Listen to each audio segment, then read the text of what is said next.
अस्सलाम वालेकुम। हम बात कर रहे थे लास्ट टाइम डिस्पर्शन की, और डिस्पर्शन में हमने देखा था मेजर्स ऑफ डिस्पर्शन को। और मेजर्स ऑफ डिस्पर्शन की फर्दर जो दो टाइप्स थी, एक थी एब्सोल्यूट मेजर्स और दूसरी थी रिलेटिव मेजर्स। एब्सोल्यूट मेजर में हमने सबसे पहले देखा था रेंज को, और रिलेटिव डिस्पर्शन के अंदर हमने measure relative measures of dispersion के अंदर हमने देखा था सबसे पहले उसके कोफिशिएंट को, कोफिशिएंट ऑफ रेंज को। आज हम रेंज के बारे में ही डिस्कस करेंगे। तो सबसे पहले इसकी डेफिनेशन देख लेते हैं। The difference between maximum and minimum value is called range. Maximum value का मिनिमम वैल्यू से जो डिफरेंस होता है उसको हम कहते हैं रेंज, और इसका फार्मूला भी यही है, range is equal to L minus S. L क्या है हमारे पास? Largest observation in any given data, और एस क्या है? Smallest observation in any given data. ठीक है। और इसके अलावा इसका जो कॉफिशिएंट है उसका फार्मूला क्या होगा, उसको हम परसेंटेज के केस में लेते हैं कि L minus S over L plus S multiply by 100। ये हमारे पास होता है कॉफिशिएंट ऑफ रेंज का फार्मूला।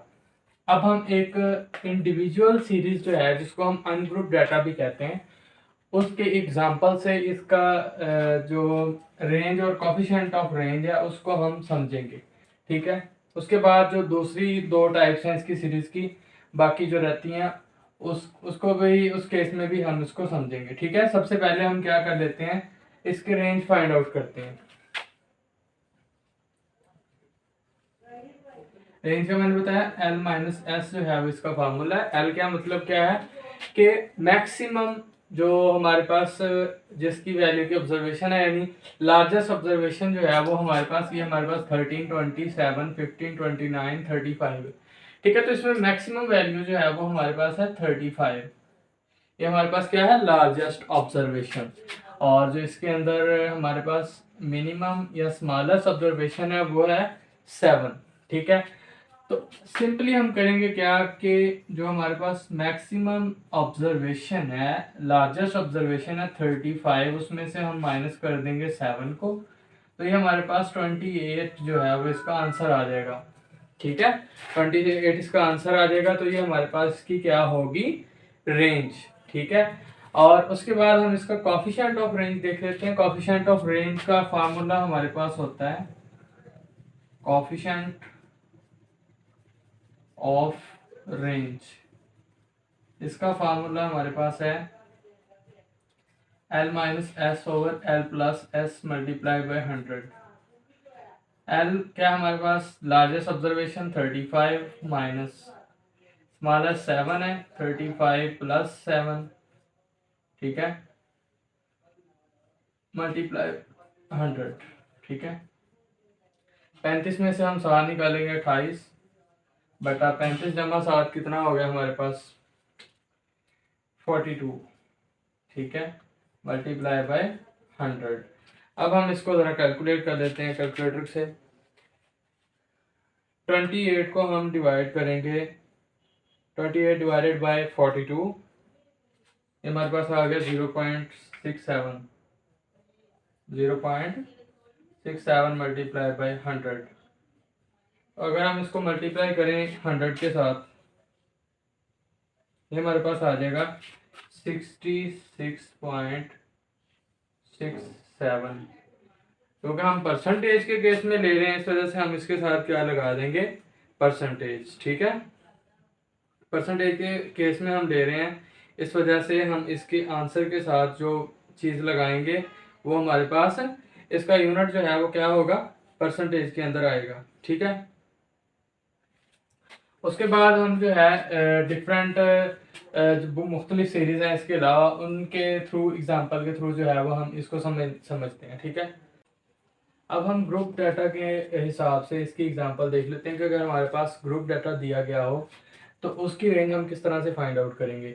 तो हमारे पास ग्रुप डाटा के अंदर जो सीरीज बनती हैं वो दो तरह से हो सकती हैं। डाटा जो दो तरह का हो सकता है, एक तो डिस्क्रीट हो सकता है या कंटिन्यूस हो सकता है। ठीक है। डिस्क्रीट सीरीज बन सकती है या कंटिन्यूस सीरीज बन सकती है। तो सबसे पहले हम डिस्क्रीट सीरीज की देख लेते हैं। पहले हमने अनग्रुप डाटा जिसमें इंडिविजुअल सीरीज होती है उसकी एग्जांपल देखी थी। अब हम इसकी दो एग्जांपल देखेंगे। एग्जांपल नंबर 2 है और एग्जांपल नंबर जो है वो 3 है। ठीक है, तो सबसे पहले हम क्या करेंगे, डिस्क्रीट सीरीज का जो पहली एग्जांपल है उसके हम रेंज फाइंड आउट करेंगे। रेंज का फार्मूला हमारे पास क्या था, largest observation minus smallest observation.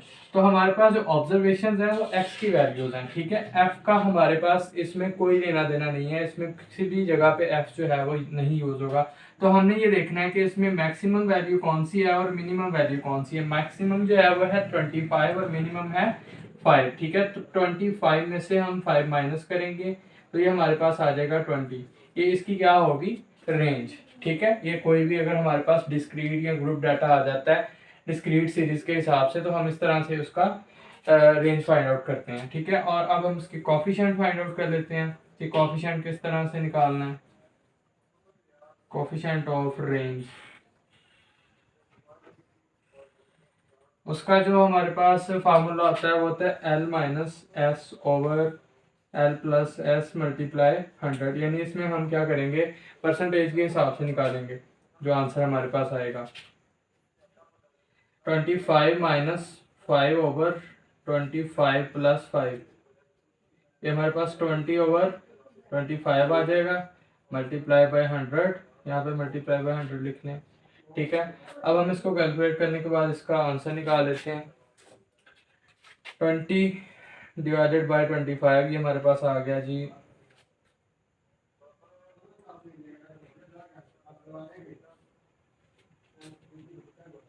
25 में से हमने 5 निकाला 20 आ गया। 25 में हम 5 जमा करेंगे तो ये हमारे पास सॉरी आ जाएगा 30। ठीक है, 30 आएगा यहाँ पे। तो 20 को जब हम 30 पे डिवाइड करेंगे तो ये हमारे पास आ जाएगा 20 डिवाइडेड बाय 30, 0.67 मल्टीप्लाई बाय 100, तो ये हमारे पास आ जाएगा 67.67 या 67% जो है वो हमारे पास इसकी कॉफिशिएंट ऑफ रेंज जो है वो आ जाएगा। ठीक है, अगर हम कैलकुलेटर से इसका आंसर निकालें तो ये हमारे पास आ जाएगा 0.67 मल्टीप्लाई बाय 100, ये 67% ही आ जाएगा। ठीक है, इसका आंसर हमारे पास क्या आ जाएगा 67%। ये इसका कॉफिशिएंट ऑफ रेंज है। अब ये दूसरी एग्जांपल को हम सॉल्व कर लेते हैं। इसमें भी रेंज का वही फार्मूला है, range is equal to largest observation minus smallest observation. Largest observation हम यहाँ से देख लेते हैं क्या है, 180 है। ठीक है, एक्स की वैल्यू जो है वो हमारे पास ऑब्जर्वेशन है और स्मॉलेस्ट जो है वो है 40। तो 180 माइनस 40 इज इक्वल टू 140। ये हमारे पास क्या आ गई इसकी रेंज। अब हम इसका कॉफिशिएंट फाइंड आउट करते हैं of range. Coefficient of range formula क्या है, L minus S over L plus S multiply by 100। ठीक है, कॉफिशिएंट ये मैंने डॉट लगा दिया जस्ट आपको समझाने के लिए। Coefficient of range is equal to 180 minus 40 over 180 plus 40 multiply by 100। यहाँ पे हम क्या करेंगे, इसको in the case of percentage find out करेंगे। ठीक है, तो 180 में से अगर हम 40 निकालें हमारे पास आ जाएगा 140 ओवर 180 में अगर हम 40 जमा करें तो ये हमारे पास हो जाएगा 220 मल्टीप्लाई बाय 100। जब हम इसको कैलकुलेट करेंगे 0 0 से कट जाएगा, 7 2 बार 14। ठीक है, 2 7 बार 14 तो 11 बार 22, 7 ओवर 11 हम इसके 100 से मल्टीप्लाई करते हैं 700 डिवाइडेड बाय 11। अब हम इसको क्या करते हैं, कैलकुलेट कर लेते हैं। 700 डिवाइडेड बाय 11, ये हमारे पास कितना आ जाएगा 63.636 है। तो अगर हम इसको अप्रॉक्सीमेट करके लिखें 63.64% जो है वो हमारे पास इसका कॉफिशिएंट ऑफ रेंज आ जाएगा। ठीक है, अब हम एक और एग्जांपल जो हमारे पास है कंटिन्यूस सीरीज की, उसकी कुछ एग्जांपल से हम इसको समझते हैं रेंज को। उसके बाद हम इसके मेरिट्स, डीमेरिट्स और इसकी एप्लीकेशंस को डिस्कस करेंगे। अब हम जो है इसकी कंटिन्यूस सीरीज उसकी एग्जांपल्स देखते हैं। कंटिन्यूस सीरीज की मजीद दो टाइप्स हैं, एक है इंक्लूसिव सीरीज यानी ये ग्रुप डाटा की हैं, और दूसरी जो है वो है एक्सक्लूसिव सीरीज।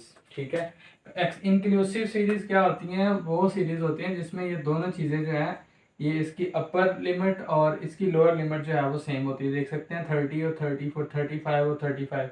लेकिन इन the case of exclusive series ये दोनों चीज़ें जो हैं वो एक दूसरे से क्या होती हैं? डिफरेंट होती हैं। यहाँ पे मैंने 24 लिखा है और जबकि यहाँ पे मैंने क्या लिखा है 25। इसी तरह यहाँ पे 29 है, यहाँ पे 30 है। तो हम इसमें क्या करेंगे कि रेंज फाइंड आउट करेंगे। पहले एग्जांपल नंबर 4 के अंदर रेंज का फार्मूला वही है, largest observation minus smallest observation. तो फ्रीक्वेंसी से हमारा कोई सरोकार नहीं है, तो यहाँ पे हम देखेंगे कि लार्जेस्ट ऑब्जर्वेशन क्या है। फ्रीक्वेंसी लिखने का मतलब ये है कि ये हमारे पास ग्रुप की फॉर्म में डाटा है। ठीक है, यानी 40 से लेकर 45 तक जो वैल्यूज़ हैं वो 4 दफ़ा आ रही हैं। इसी तरह 35 से 40 तक जो वैल्यूज़ हैं वो 7 दफ़ा आ रही हैं। बस इसका ये मकसद है, और फ्रीक्वेंसी का रेंज के अंदर कोई लेना चाहिए। ठीक है, 45 मैक्सिमम या लार्जेस्ट ऑब्जर्वेशन है और 20 जो है वो मिनिमम है। 45 माइनस 20 ये हमारे पास कितना आ जाएगा? 25। ये हमारे पास इसकी आ जाएगी रेंज। अब हम इसका कोफिशिएंट फाइंड आउट करते हैं। कोफिशिएंट ऑफ रेंज, ठीक है, उसका formula L minus S over L plus S multiply by 100। अब हम देख लेते हैं कि यहाँ पे स्मॉलेस्ट ऑब्जर्वेशन कौन सी है। Largest 40 minus 20 divided by 45 divided 45 minus 20 plus over 45 plus 20 multiply by 100। 45 में से 20 निकालेंगे तो हमारे पास कितना आएगा? 25 डिवाइडेड बाय 45 में 20 जमा करें 65 मल्टीप्लाई बाय 100। जब हम इसको कैलकुलेट करेंगे तो आफ्टर कैलकुलेशन इसका जो आंसर आएगा 25 डिवाइडेड बाय 65 मल्टीप्लाई बाय 100, ये हमारे पास आ जाएगा 38.46%। 38.46%। ये हमारे पास क्या आ जाएगा? इसका कोफिशिएंट ऑफ रेंज, क्योंकि हमने इसको मल्टीप्लाई किससे किया है? 100 से। इस वजह से यहाँ पर हमारे पास इसका कोफिशिएंट जो है वो परसेंटेज के अंदर आएगा। ठीक है, अब जो ये हमारे पास एक्सक्लूसिव सीरीज है, तो एक्सक्लूसिव सीरीज को सॉल्व करने से पहले इसकी जो अपर और लोअर बाउंड्रीज हैं उसको हमने कन्वर्ट करना है इंक्लूसिव सीरीज वाली बाउंड्रीज की तरह। यहाँ पर भी वही वैल्यू होनी चाहिए, यहाँ पर भी वही वैल्यू होनी चाहिए। ठीक है, तो उसको कन्वर्ट करने का तरीका ये है कि ये हमारे पास जो इसकी अपर लिमिट है और इसकी लोअर लिमिट है, उसकी जो मिड वैल्यू है वो हम इससे उसको रिप्लेस कर देंगे। ठीक है, तो 24 और 25 के दरमियान अगर हम उसको जमा करके 2 पे डिवाइड करें 25 और 24 को, तो 49 हमारे पास आएगा, और 2 पे डिवाइड करने पर हमारे पास क्या बनेगा? 24.5। तो हम इसको रिप्लेस कर देंगे 24.5 से इन दोनों वैल्यूज को। इसी तरह से 30 और 29 को अगर हम जमा करें तो ये हमारे पास बनेगा 59। ठीक है, 59 को जब हम 2 पे डिवाइड करेंगे यानी मिड वैल्यू जब हम इसकी फाइंड आउट करेंगे तो ये हमारे पास आएगा 29.5। ठीक है, तो इसी तरह से हम 29.5 को इन दोनों को रिप्लेस कर देंगे। होगा क्या कि यहाँ पर हमारे पास 0.5 माइनस होगा और यहाँ पर हमारे पास 0.5 प्लस होगा सभी वैल्यूज के अंदर। ठीक है, इसी तरह से 19 में क्योंकि इस साइड पे माइनस हो रहा है तो 20 में से हम माइनस करेंगे 0.5, तो ये हमारे पास आ जाएगा 19.5। फ्रीक्वेंसी का यहाँ पे भी कोई लेना देना नहीं है, तो हम क्लासेस लिख लेते हैं सबसे पहले, उसके साथ हम फ्रीक्वेंसी भी लिख लेंगे रस्मी तौर पर 24.5। इसी तरह यहाँ पे हम 24.5 और 29.5, यहाँ पे 0.5 जमा हो रहा है, यहाँ पे माइनस हो रहा है। 29.5, 34.5, 34.5 और 39.5, 39.5 और 45.5। यहाँ पे जो फ्रीक्वेंसीज हैं वो हम वैसे ही लिख लेंगे, ठीक है। तो अब हम इसको कैलकुलेट करेंगे क्योंकि ये हमारे पास इंक्लूसिव सीरीज बन गई है। यहाँ पर ये दोनों वैल्यूज जो हैं वो सेम है, ठीक है। इसकी अपर बाउंड्री और इसकी लोअर बाउंड्री जो है वो सेम है। तो सबसे बड़ी वैल्यू यहाँ पे हमारे पास कौन सी है, रेंज अगर हम फाइंड आउट करें इसी फार्मूले को यूज करते हुए, largest observation minus smallest observation अगर हम फाइंड आउट करें तो लार्जेस्ट क्या है 45.5 माइनस स्मॉलेस्ट कौन सी है 19.5। अगर हम इसका आंसर फाइंड आउट करें तो 45.5 माइनस 19.5, ये हमारे पास क्या आ जाएगा 26। अब हम इसकी coefficient of range find out करते हैं। ऑफ रेंज, इसका फार्मूला भी यही है, L minus S over L plus H, S multiply by 100। तो मैक्सिमम कितनी है 45.5 minus 19.5 over 45.5 plus 19.5 multiply by 100, ठीक है। आफ्टर कैलकुलेशन जो हमारे पास इसका आंसर आएगा 45.5 माइनस 19.5 तो हमें पता है ये 26 आ गया, ठीक है, डिवाइडेड बाय 45.5 प्लस 19.5, ये हमारे पास आ जाएगा 65 मल्टीप्लाई बाय 100। जब हम इसको कैलकुलेट करेंगे परसेंटेज के अंदर आंसर आएगा क्योंकि मल्टीप्लाई हमने किससे किया है 100 के साथ, ठीक है। 26 डिवाइडेड बाय 65, 26 डिवाइडेड बाय 65, ये हमारे पास 0.4 आ गया। अब इसको मल्टीप्लाई करेंगे 100 के साथ, ये हमारे पास कितना आंसर आ जाएगा 40%। ये हमारे पास क्या आ गया इसका कोफिशिएंट ऑफ रेंज। तो इस तरह से हम जो हमारे पास ग्रुप डाटा, चाहे वो कॉन्टिन्यूस सीरीज में हो चाहे वो हमारे पास डिस्क्रीट सीरीज के अंदर हो, कॉन्टिन्यूस में मजीद दो सीरीज बनती हैं, इंक्लूसिव और एक्सक्लूसिव सीरीज, इस तरह से हम उसको सॉल्व करते हैं। और जो हमारे पास होता है हमारे अनग्रुप डाटा, जो कि हमारे पास होता है डिस्क्रीट सीरीज के अंदर, उसको भी मैंने आपको बता दिया कि किस तरह से हम उसको सॉल्व करते हैं, ठीक है। और अब हम इसके मेरिट्स, डीमेरिट्स और एप्लीकेशंस को डिस्कस कर लेते हैं। तो अगर हम इसके मेरिट्स की बात करें तो सबसे पहले हम देख लेते हैं, among the all methods of studying dispersion, range is the simple and to understand and easy to compute। जितने भी हमारे पास डिस्पर्शन के मेथड हैं उसका सबसे पहला जो इसका मेरिट बनता है, सबसे पहला जो इसका फ़ायदा है वो ये है कि it is simple to understand. हम सिंपली इसको अंडरस्टैंड कर सकते हैं कि कहाँ से लेकर कहाँ तक जो है मैक्सिमम वैल्यू में से अगर मिनिमम वैल्यू निकालें तो वो इसकी रेंज बनती है, ठीक है। और इसको कंप्यूट करना, कैलकुलेट करना भी सबसे ज़्यादा आसान है और समझने में भी सिंपल है, ठीक है। उसके बाद इसका दूसरा फ़ायदा ये है, it is quickest to measure, ठीक है। It is quickest to measure, यानी इसको मेजर करने के लिए भी हमारे पास कोई वक्त ज़्यादा दरकार नहीं होता, हम चंद मिनट्स के अंदर जो है इसको मेजर कर सकते हैं, ठीक है।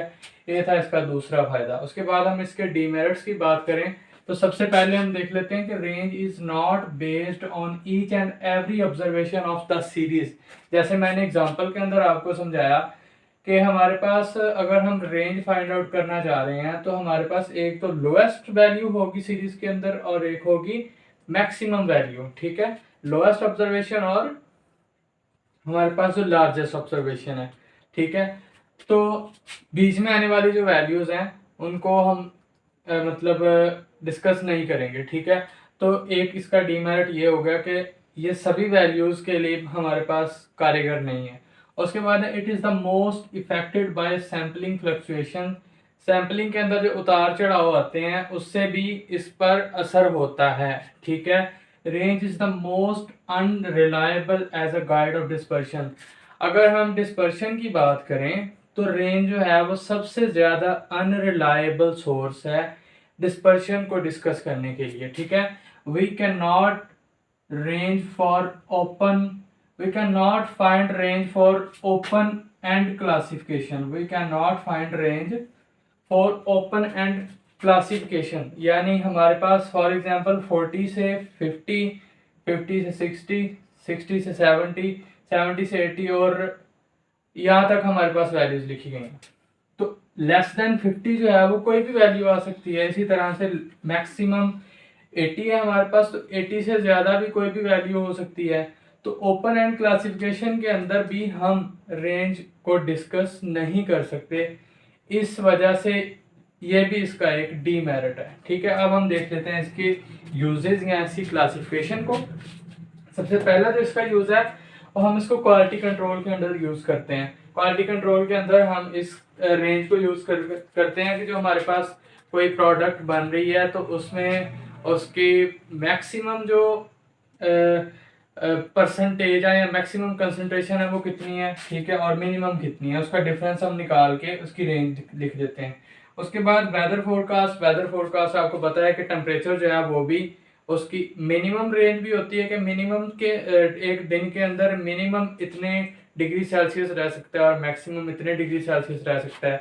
उसके बाद एवरीडे लाइफ के अंदर भी हम रेंज को यूज़ करते हैं कि कोई चीज़ हमने अगर बाय करनी हो तो हम पूछते हैं, फॉर एग्जांपल किसी ने कोई फ़ोन बाय करना है तो हम पूछते हैं कि आपकी रेंज जो है वो कहाँ तक है। एवरीडे लाइफ के अंदर हम बहुत सारे चीज़ों के अंदर रेंज का यूज़ करते हैं। उसके बाद है fluctuation in the share price. Shares जो हमारे पास होते हैं उनकी प्राइस के उतार चढ़ाव के अंदर भी रेंज का इस्तेमाल करते हैं। ये जो मैंने थ्योरेटिकल आपको पोर्शन लिखा है, मेरिट्स डीमेरिट्स और इसकी एप्लीकेशन के यूजेस, ये पेपर में अक्सर औकात जो है, क्योंकि हमारे पास जो पेपर बनता है जीसी यूनिवर्सिटी का उसमें 100 मार्क्स का पेपर होता है, 20 एमसीक्यूज होते हैं और 4 लॉन्ग क्वेश्चन होते हैं। और 4 लॉन्ग क्वेश्चन के हर क्वेश्चन का एक पार्ट, 2 पार्ट होते हैं। एक पार्ट जो है वो थ्योरी का होता है, दूसरा पार्ट जो है वो क्वेश्चन होता है। तो थ्योरी के हवाले से आपने इसको अच्छे तरीके से याद कर लेना है, इसके मेरिट्स डीमेरिट्स और इसके यूजेस। ठीक है, जितने भी डिस्पर्शन के हमारे पास मेजर्स आएंगे इंशाल्लाह हम उन सभी की थ्योरेटिकल जो पोर्शन है उसको डिस्कस करेंगे, क्योंकि लास्ट टाइम जो है वो वेरिएंस और स्टैंडर्ड डेविएशन के जो प्रॉपर्टीज हैं वो भी पेपर के अंदर आई थी। 10 नंबर का ये क्वेश्चन आया था। ठीक है, तो आपने इसको अच्छे तरीके से देख लेना है। ठीक है, और इस लेक्चर के रिगार्ड्स अगर आपको कोई क्वेश्चन हो तो आप कमेंट सेक्शन में पूछ सकते हैं। बाकी अगर आपको वीडियो अच्छी लगी हो तो इसको लाइक कर दें और हमारे चैनल को सब्सक्राइब कर दें अगर आप हमारे चैनल पे नए हैं, ताकि आने वाली वीडियोस की अपडेट्स आपको मिलती रहें। अल्लाह हाफिज़।